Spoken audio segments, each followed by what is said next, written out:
விளங்கக்கூடிய ஆலயம் என்பது பாலாலயம் என்று சொல்லுவார். பாலாலயம் என்றால் இளங்கோவில் என்று தமிழிலே அழைப்போம்.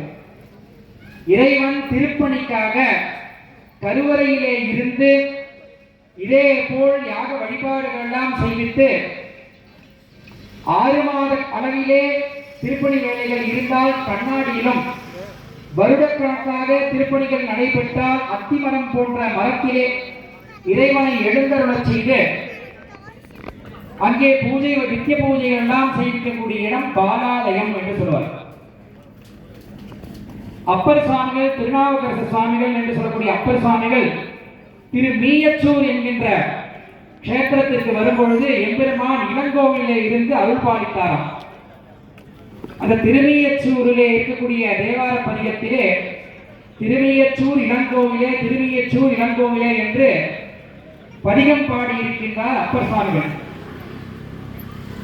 ஞானசம்பந்த பெருமான் குறிப்பிடுவார், இருக்கோதி மறையவர்கள் ஏத்தும் இளங்கோவில் என்று. அப்படி அந்த இளங்கோவிலே அருள் பாலித்து வருவார் எம்பெருமான். அதற்கு அடுத்தபடியாக இந்த கும்பாபிஷேக சமயத்திலே அந்த இளங்கோவிலில் இருந்து எம்பெருமான் 64 கலைகளின் வாயிலாக இந்த கலசத்திற்கு வருகை தந்து இங்கே யாகாலயம் என்று சொல்லக்கூடிய யாக கோவிலே இருந்து நமக்கெல்லாம் அருள் பாலித்து வருகின்றார். தற்பொழுது பொதுவாக இந்த யாகசால வழிபாடு நம்ம 12 ஆண்டுகளுக்கு ஒரு முறைதான் தரிசனம் செய்ய முடியும். இந்த யாகாலயம் என்பது ஒரு மந்திரமயமான ஒரு ஆலயம். இந்த யாகாலயம், இந்த யாகாலயங்களிலே பார்த்தோம் எனில் 4 வாயில்கள் ஒவ்வொரு யாகசாலைக்கும் அமைக்கப்பட்டிருக்கின்றார்கள். அந்த ஒவ்வொரு 4 வாயில்களையும் 4 வேதங்களை பூஜை செய்வார்கள். கிழக்கு வாயிலே ரிக்வேதம், தெற்கு வாயிலே யஜுர்வேதம், வடக்கு வாயிலே சாமவேதம், மேற்கு வாயிலே அதர்வண வேதம் என்று சொல்லக்கூடிய 4 வேதங்களை வழிபாடு செய்வார்கள். வேதத்தின் வாயிலாகத்தான் நாம் இறைவனை அடைய முடியும் என்று திருமூலர் திருமந்திரத்திலே குறிப்பிடுகின்றார். வேதத்தை விட்ட அறம் இல்லை, வேதத்தில் ஓத தகுமெல்லாம் உலக. வேதங்கள் இல்லை எனில் நமக்கு அறம் என்ற ஒன்றே நமக்கு தெரியாமல் போயிருக்கும். வேதத்தில் ஓத தகுமெல்லாம் உலக, வேதத்தில் எல்லா விஷயங்களும் கூறப்பட்டிருக்கின்றது.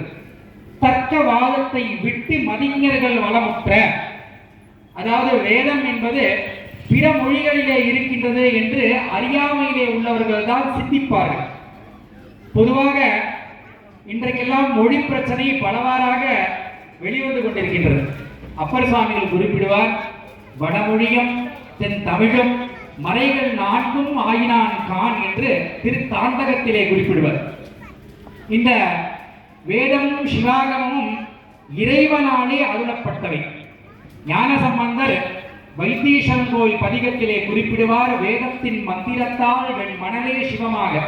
வேத மந்திரம் கூறி ஒரு மணலை பிடித்தால் அந்த மணல் சிவலிங்கமாக மாறுவான். வேதம் 4னும் மெய்ப்பொருளாவது நாதன் நாமம் நமச்சிவாயவே என்று ஞானசம்பந்தர் பெருமான் நமச்சிவாய பதிகத்திலே குறிப்பிடுவார். பெரும்புணல் காலை மூழ்கி பித்தர்க்கு பக்தராகி அரும்பொடு மலர்கள் கொண்டு அங்கு ஆர்வத்தை உள்ளே வைத்து விரும்பி நல் விளக்கு தூபம் விதியினால் இடவல்லாருக்கு என்பார் அருளாளர்கள். இந்த பூஜை வழிபாடுகள் எல்லாம் விதியினாலே செய்தால்தான் நமக்கு பலன் கிடைக்கும் என்று அருளாளர்கள் நமக்கெல்லாம் எடுத்து இயம்புகின்றார்கள். அவ்வாறாக இந்த வேதங்களும் சிவாகமங்களும் பிற மொழிகளே இருக்கின்றது என்பதை நாம் எண்ணக்கூடாது.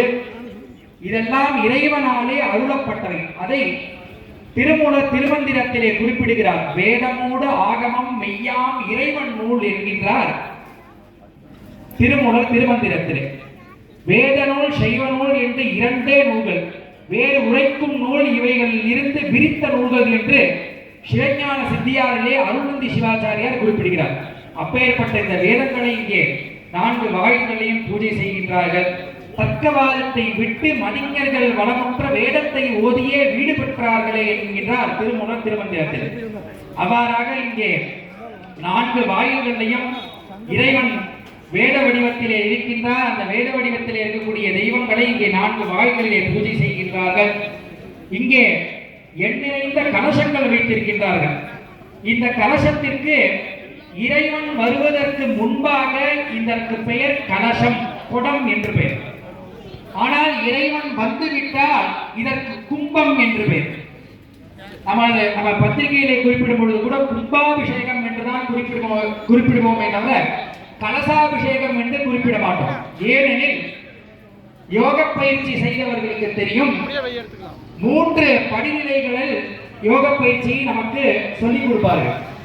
முதலிலே மூச்சை விடுவது, இரண்டாவது மூச்சை உள்ளே இழுப்பது, மூன்றாவது மூச்சை நிலைநிறுத்தச் செய்வது. இந்த 3ற்கும் வடமொழியிலே ஒரு பெயர் சொல்வார்கள்.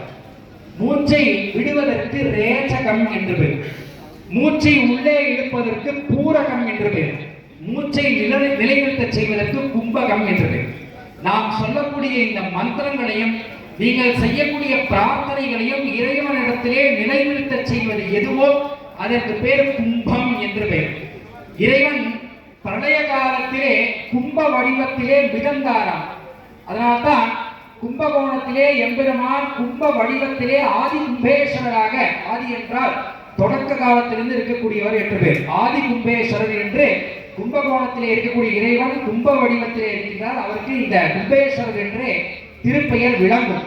அப்பேற்பட்ட இந்த கும்ப வடிவத்திலே இறைவனை இந்த 5 அக்னி குண்டங்களின் வாயிலாக இறைவனுக்கு இந்த பூஜை வழிபாடுகள் செய்வித்துக் கொண்டிருக்கிறார்.